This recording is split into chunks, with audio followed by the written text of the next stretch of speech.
ফাতেমা দরজাটা খুলে দাও না মা।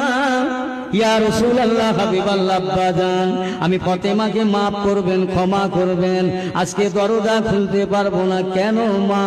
ইয়া রাসূলুল্লাহ, আব্বাজান আমি ফাতেমা আবে জিজ্ঞাসা করি আপনার সঙ্গে কারা আছে? ও মা, আমার সাহাবায়ে রাসূলরা।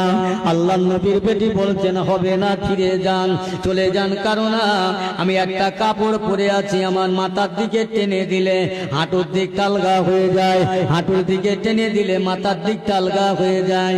ইয়া রাসূলুল্লাহ, আজকে আপনার জন্য দরজা খুলতে পারবো না। আমার আপনার বিশ্ব নবী আকায়ে নামদার তাজদারে মদিনা হুজুর মুহাম্মদুর রাসূলুল্লাহ সাল্লাল্লাহু আলাইহি ওয়াসাল্লাম চিন্তা করেন, আমি যদি এখান থেকে চলে যাই আমার ফাতেমা কেঁদে যারে যার হয়ে যাবে, আমার ফাতেমা মনে কষ্ট পাবে, আমার আব্বাকে বসার জায়গা দিতে পারলাম না। আল্লাহর নবী নিজের গায়ে চাদর মোবারকটা দিয়ে,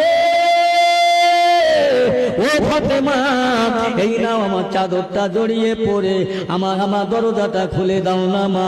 দরজাটা খুললেন, খোলার পরে রাসূলকে বসার জায়গা দেবেন, সাহাবীদের বসার জায়গা দেবেন, কিছুই নাই। কি দেবে বসতে বাবা? একটা চামড়ার বস্তু, তাতে করে উটের খাদ্য বহন করা হয়, আবার নিজেরা ব্যবহার করা হয়, মেহমান আসলে তাকে বসতে